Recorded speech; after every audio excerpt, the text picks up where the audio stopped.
A while back, the Middle English poem known as Pearl was described to me as, quote, a formalist's wet dream.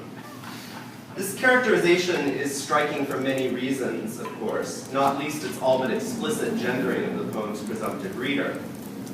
Today, however, I want to focus on its implied relationship between pleasure and form.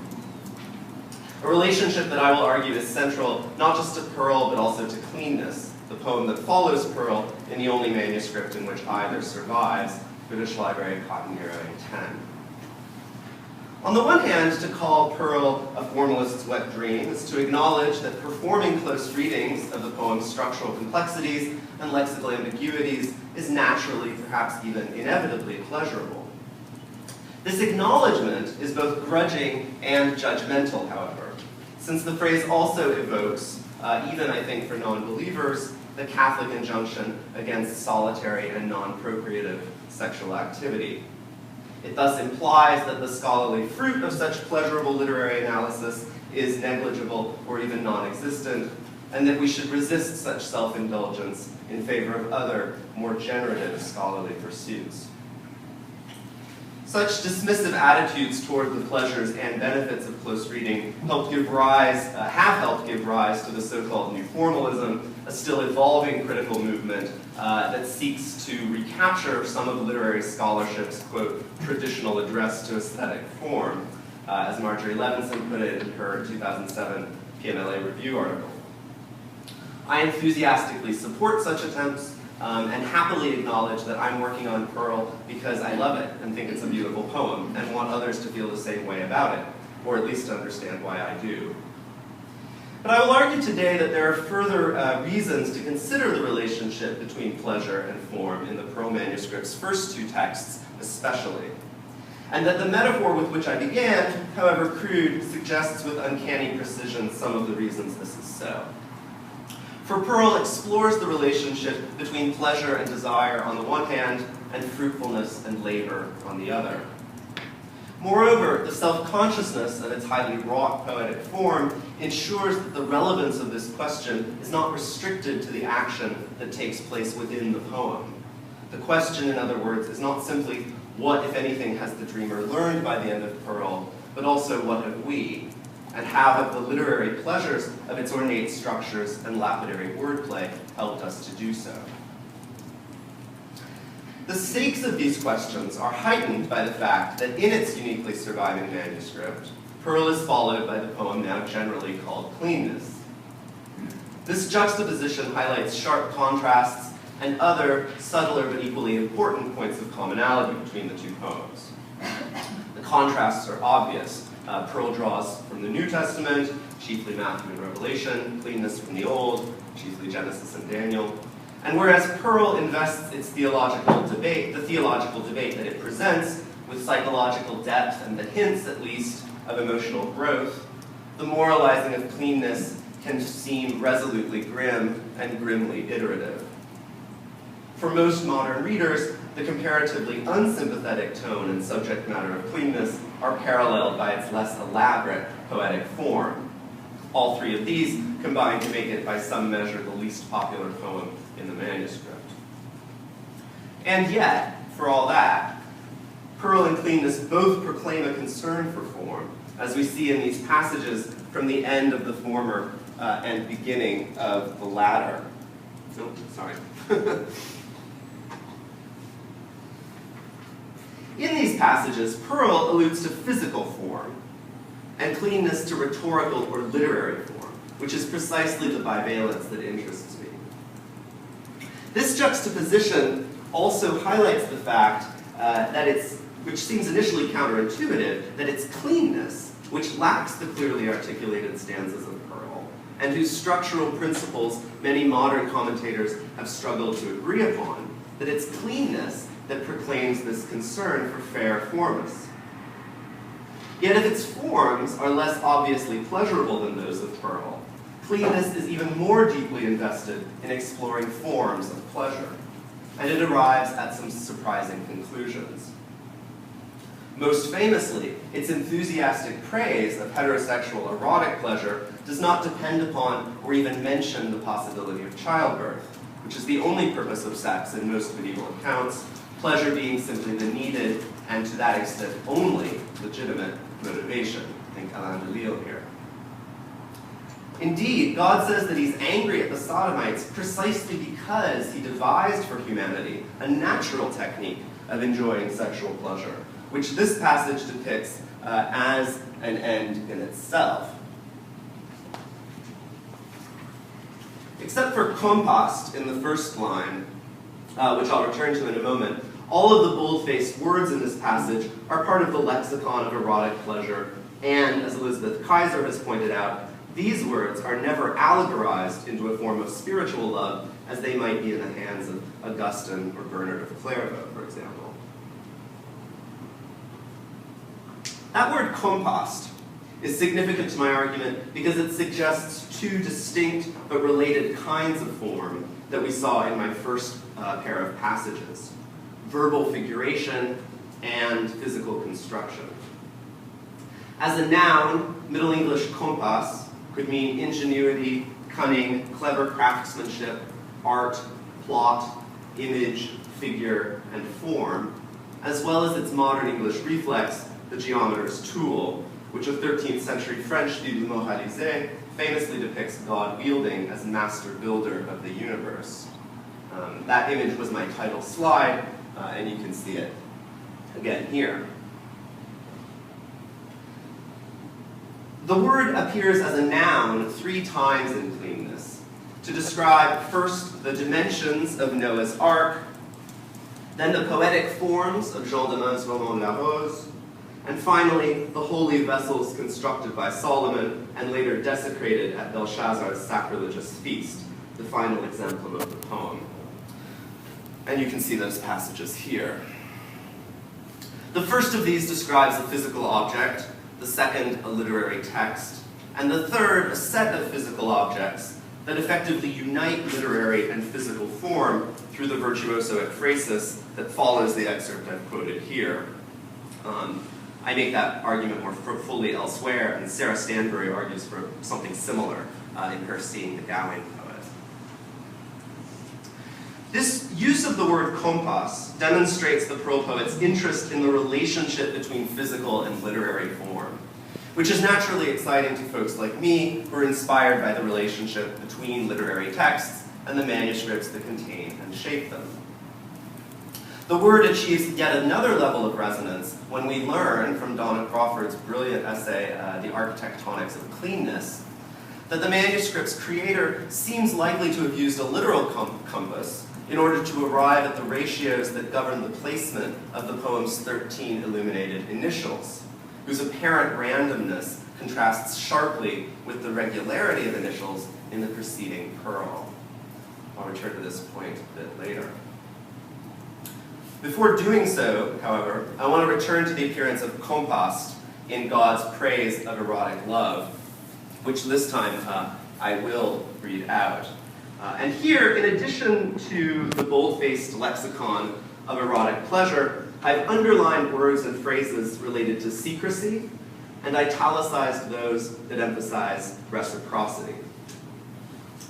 I compost hem a kinderkraft and kende het in derne, and armet het in min ordinance orderly dere, and dicht drury therein, dole alder sweetest, and the ply of paramoras I portrayed me selden, and maud thereto a manner myriest of other. When two true together had teet himself between a mall and his maka such mirth should come, well make a pure paradise mocht crave no better. Else they mocht honestly either older welde at a still a stolen staven, unstrud with sift. Luft lua hem between a lashed so hotter that all of the mischievous unmold mocht it not slay him. Now, the underlined secrecy words seem natural enough, since most couples desire privacy for lovemaking, but God's proclamation that he taught this natural technique to human derne secretly seems odd, quite the opposite of the loudly proclaimed directive to be fruitful and multiply, first given at Genesis 1:28, and then repeated with variations at Genesis 9:1 and 9:7 and Leviticus 26:9. This odd assertion of secrecy is complemented a few lines later by the phrase, a stille stolen staben, a private stolen appointment, which sounds far more like a tryst or assignation than like orthodox payment of the marital debt. And the phrase also gains added prominence from its enthusiastic triple alliteration. At this point, we may notice that in addition to omitting any mention of childbirth, this passage never uses the word marriage either, despite clear opportunities to do so in the two M alliterating lines that contain the bold-faced words Mirius and Merda. As Kaiser points out, the focus here is on reciprocity, first of commitment and then of pleasure. Even the gender specific between a mal and his maka makes the pleasure explicitly relational and implicitly mutual. And I'm aware that maka does usually mean spouse, but it can also mean lover. So. Now what I want to say at this point is that God is taking credit here for the invention of courtly love. I don't think I can actually do that yet, at any rate. But what does seem clear to me is that the poet has God use the word compost to describe a creation that is as much social and verbal as it is physical. This passage's delectation in the vocabulary of that which it describes, the ply of paramoris, the dola aldersuetus, the luf loa, suggests that it's the cultural practices and literary language of erotic pleasure, not just its physical hardwiring, that God is extolling here. As a form of pleasure, both physical and verbal, it becomes analogous to the physically embodied words of the poem on the pages of Cotton Nero A10. Now, a whole host of theorists and critics have explored the erotics of reading. And my suggestion here is that such an erotics should be expanded to include the physical pages as well as the verbal forms of the Pearl manuscript. Here it's worth recalling that because the four poems of that manuscript survive there alone, the distance between physical text and literary work is in this case especially vanishingly small.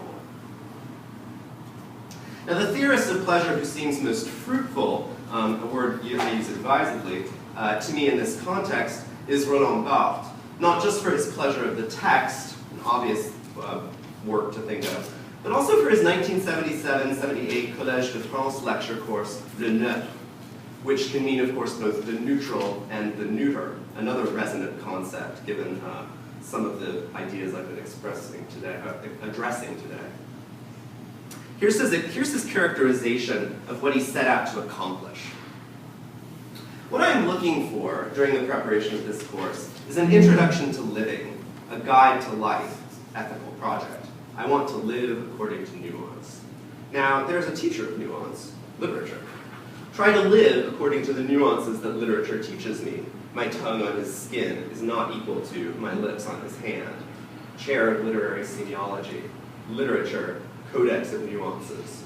Semiology, listening to or watching for nuances. That's from February 18th. Later on May 6th, he wishes for a great pedagogy of nuance in the classroom. Nuance is one of the linguistic tools of non-arrogance, of non-intolerance. Civic imperative to teach nuances, to make up nuance exercises. One of these exercises, inventory of micro-networks of words that are very similar but a tiny bit different.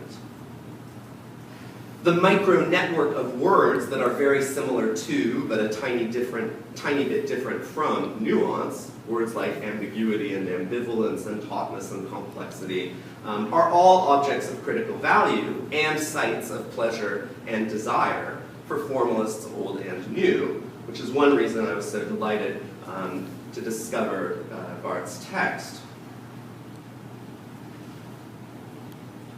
Two of the other reasons are highlighted in bold on this slide. First, his insistence on nuance as central to the ethical lives of persons, and especially teachers. And second, his wonderful characterization of literature as a codex of nuances.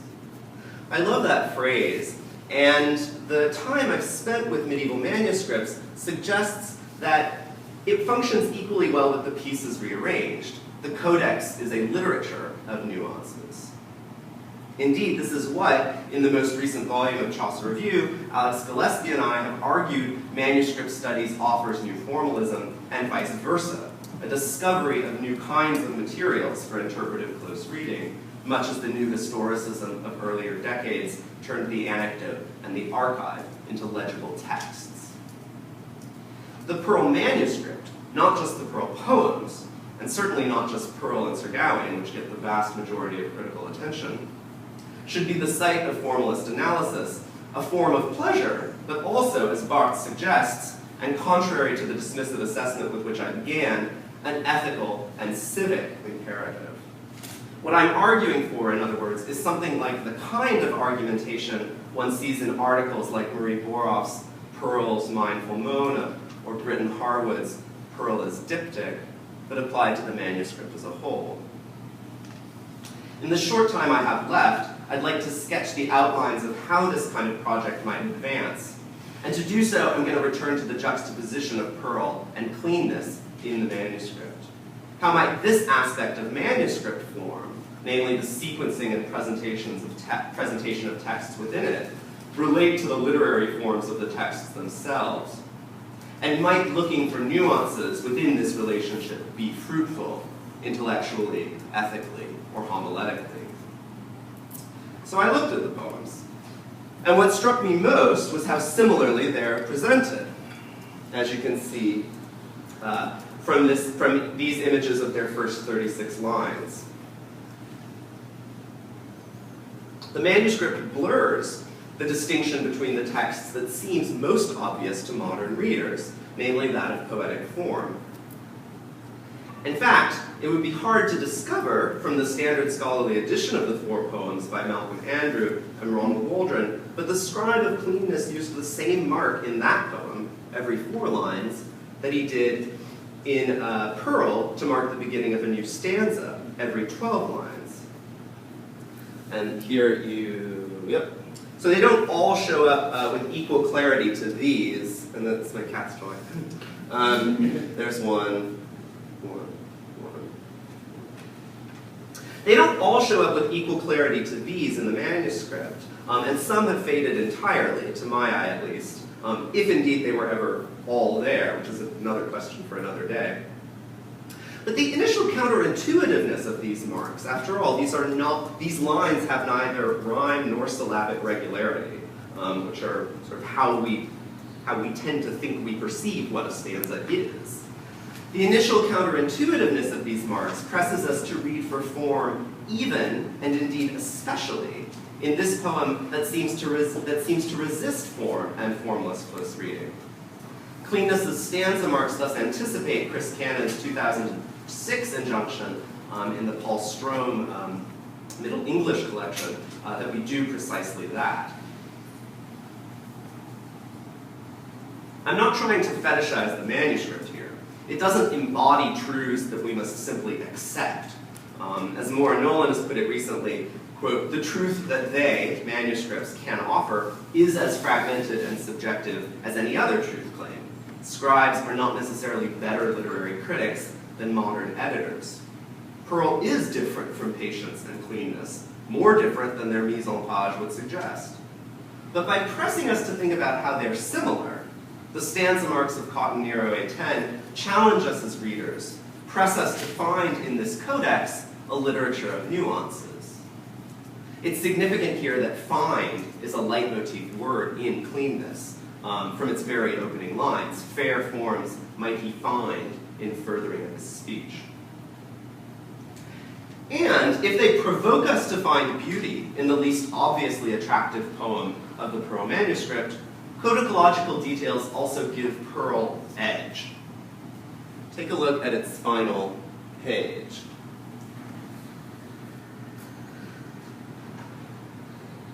The two amens, here and here, not one, as in the other 3 poems, which are lineated as part of the poem, the white space at the bottom of the page, which is the first such emptiness in the entire manuscript. Such aspects of manuscript form help us keep thinking, not stop passively at the end of the poem. Bahr describes one form of plaisir du texte as that which, quote, proceeds from certain breaks or certain collisions. Antipathetic codes come into contact, two edges are created, an obedient conformist plagiarizing edge, the language is to be copied in its canonical state, and another edge, mobile, blank, ready to assume any contours. These two edges, the compromise they bring about, are necessary, and I freely excerpted there. Here on Pearl's final page, we have a version of these two edges. The perfectly and gorgeously wrought poetic form at the top of the page, compromised by and in compromise with the bottom. Such edginess reminds us not to try to turn Pearl into the hermetically sealed, closed system of older formalist modes, partly by complicating the idea and image of roundness that is everywhere in the poem. The pearl at its beginning, the elevated host at its conclusion, the mindful Mona that Bahr interprets so beautifully, the interlocking stanzaic and concatenating forms. Codicological edge takes that roundness and prevents it from becoming circular, in the negative sense of ending exactly where it begins. Codicological form thus complements the poem itself.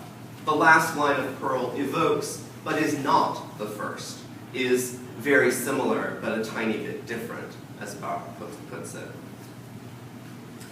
Now, this is the point at which, as I said to Alex and Siobhan at lunch, I really need that nice final sentence with elegantly conclusive force. But as you all know, we don't write such sentences actively. They happen. And the one I was waiting for didn't. So, and partly because I'm the only paper that hasn't even mentioned, much less been about Chaucer, I'll quote him here and make virtue of necessité by just ending rather than concluding, leaving this edge of my talk, like the edge of the poem, visible and I hope generatively fruitful.